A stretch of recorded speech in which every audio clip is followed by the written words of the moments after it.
The invitation arrived by mistake. At least that was what I believed when the silver message tablet lit up inside my repair bay on Deck 17 of Valaris Crown Station. The screen displayed a royal seal I had only seen in official broadcasts, a circular crest of 12 stars surrounding the crest of Queen Seralith, ruler of the Outer Alliance systems and one of the most feared political figures beyond human territory. Below the seal, a single sentence appeared. Engineer Adrian Voss is summoned to the Royal Banquet at Cycle 19. Formal attendance required. I read it 3 times. Then, once more. There had to be another Adrian Voss somewhere on the station. Because I repaired cooling conduits, broken docking clamps, and occasionally cursed at malfunctioning lift systems. People like me did not attend royal banquets. People like me usually fixed whatever broke before royalty arrived. Yet when I contacted administration, they confirmed the summons. No mistake. No explanation. 2 hours later, someone delivered formal clothing to my work quarters, black fabric stitched with silver trim far too expensive for anyone who crawled through maintenance tunnels. I almost refused to go, but refusing a royal summons felt like the kind of decision that created permanent problems. So at Cycle 19, I entered the upper ceremonial district under escort from 2 silent members of the Imperial Hall Guard. The Royal Banquet Hall was larger than some docking bays. Its ceiling curved upward like the inside of a glass cathedral, revealing stars through transparent shielding. Suspended lights floated above a table so long I could barely see the far end. Nobles, officers, diplomats, and foreign delegates filled both sides, their clothing forming rivers of color under white light. And at the center, elevated slightly above everyone else, sat the Queen.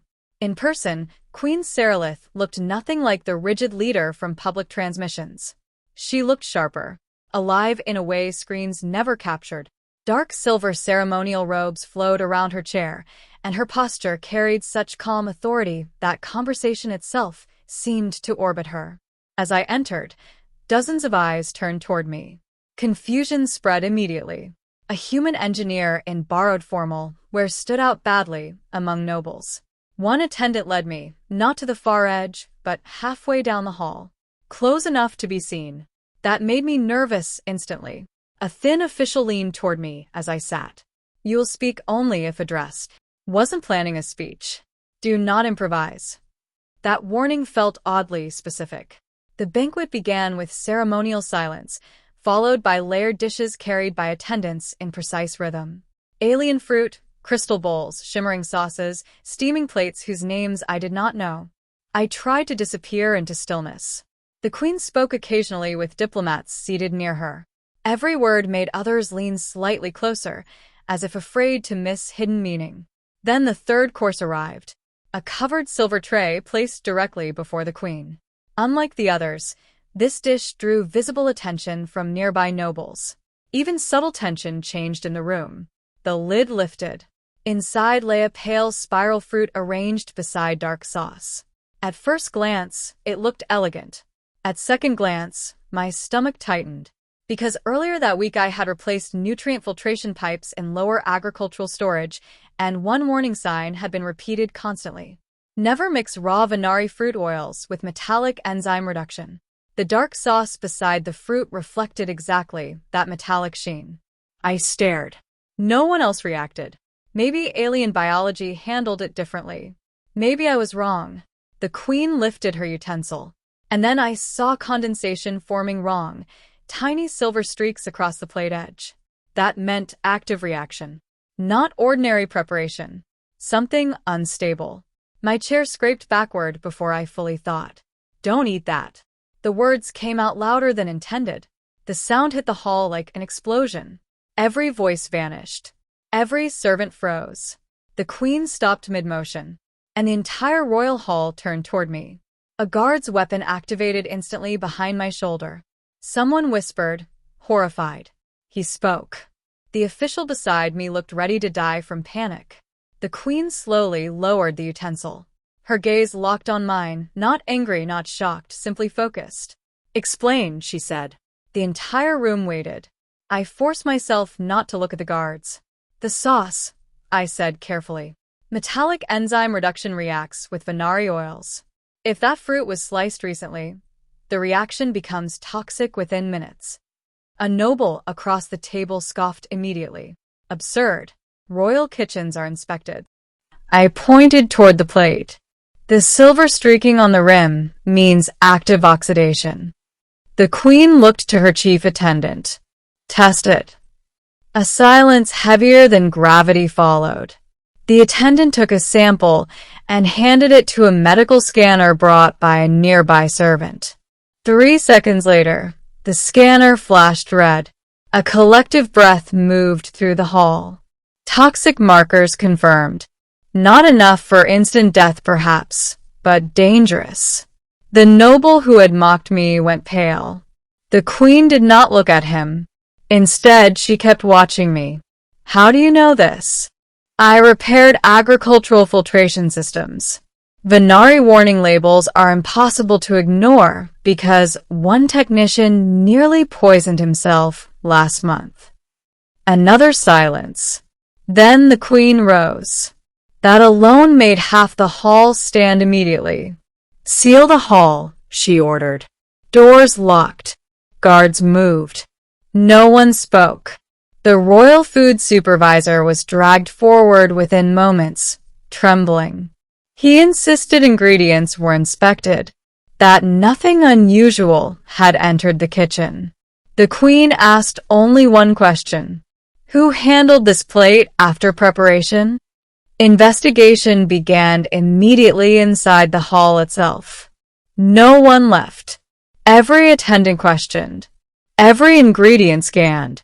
Meanwhile, I remained standing because no one told me otherwise, while several guards watched me as if unsure whether I was witness, suspect, or accidental problem. Finally, the queen gestured. You. Walk with me. That was somehow worse than being questioned publicly. She led me through a side chamber behind the banquet hall, private, quiet, lined with old star maps and ceremonial weapons. 2 guards stayed outside. Inside, only the queen and I remained. You interrupted a royal meal in front of 6 diplomatic delegations, she said. I noticed. You understood that could have ended badly? Yes. Why speak? I answered honestly. Because if I stayed silent and you were poisoned, I'd probably remember that forever. For a moment she said nothing. Then, most in that hall feared embarrassment more than danger.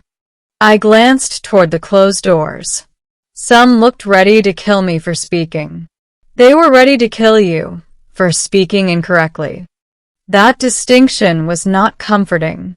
She studied me carefully. You were invited because your maintenance report last month identified falsified supply numbers in lower station logistics.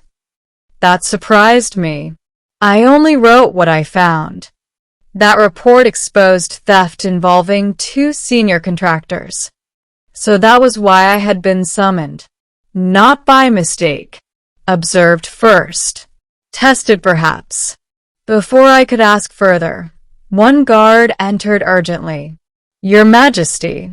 Poison confirmed intentional.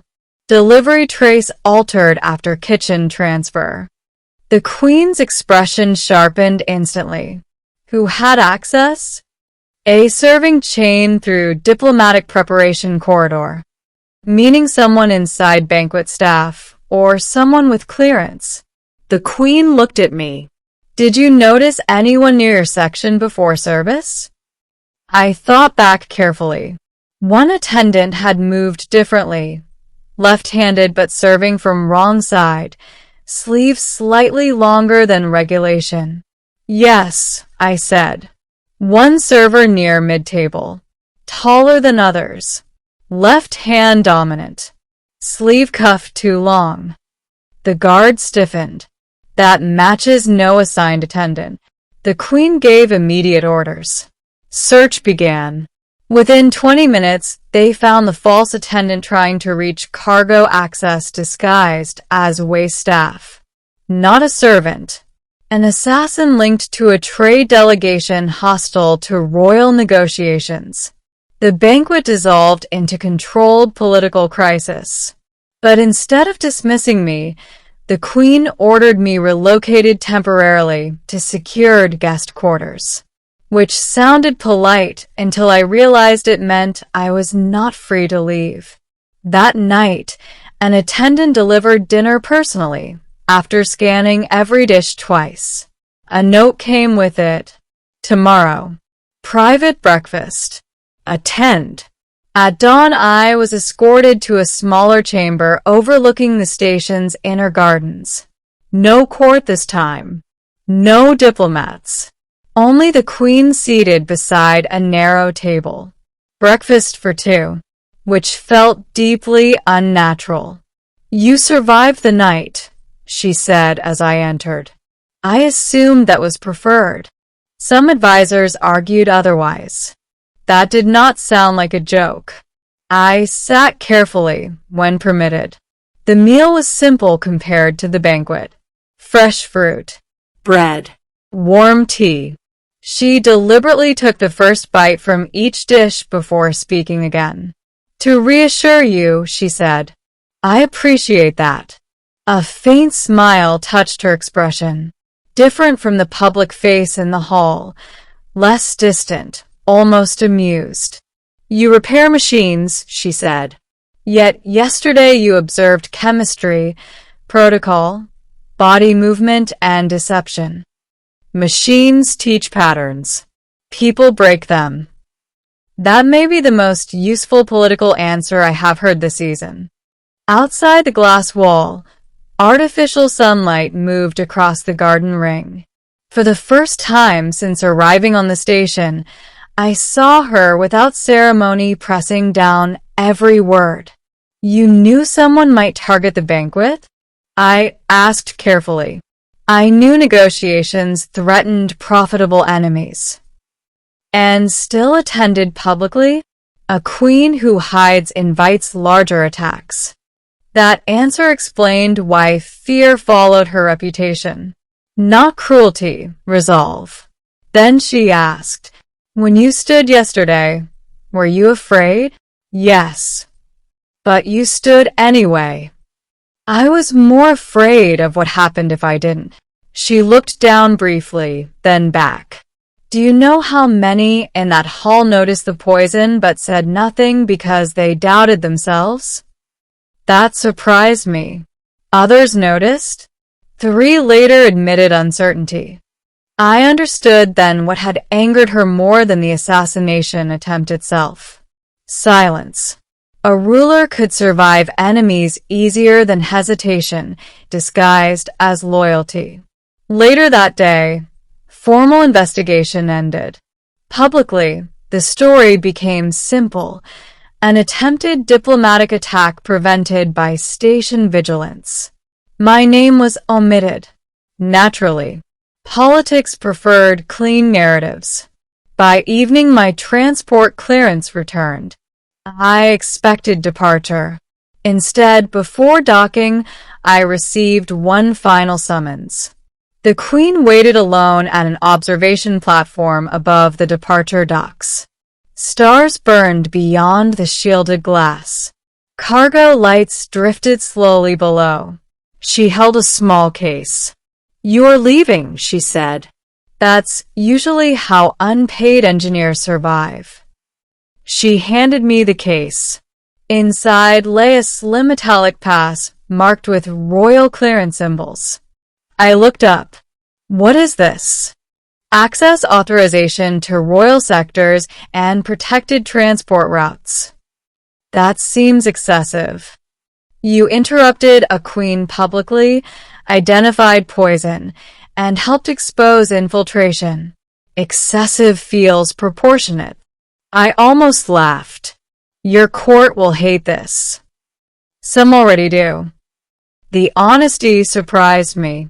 Then she added, I prefer those who speak when silence is dangerous. The docking signal sounded below. Time to board. As I turned, she spoke again. Engineer Adrian. I faced her. The next time you see danger near my table, a pause. Interrupt faster. That earned my first real smile all day. I'll try not to wait for the spoon. This time she smiled openly. Small, but unmistakably real. When my shuttle finally detached from Valaris Crown Station, I watched the station shrink against the stars and tried to process what had happened. I had arrived as a maintenance worker, attended a banquet meant for rulers, stopped a queen from eating poison,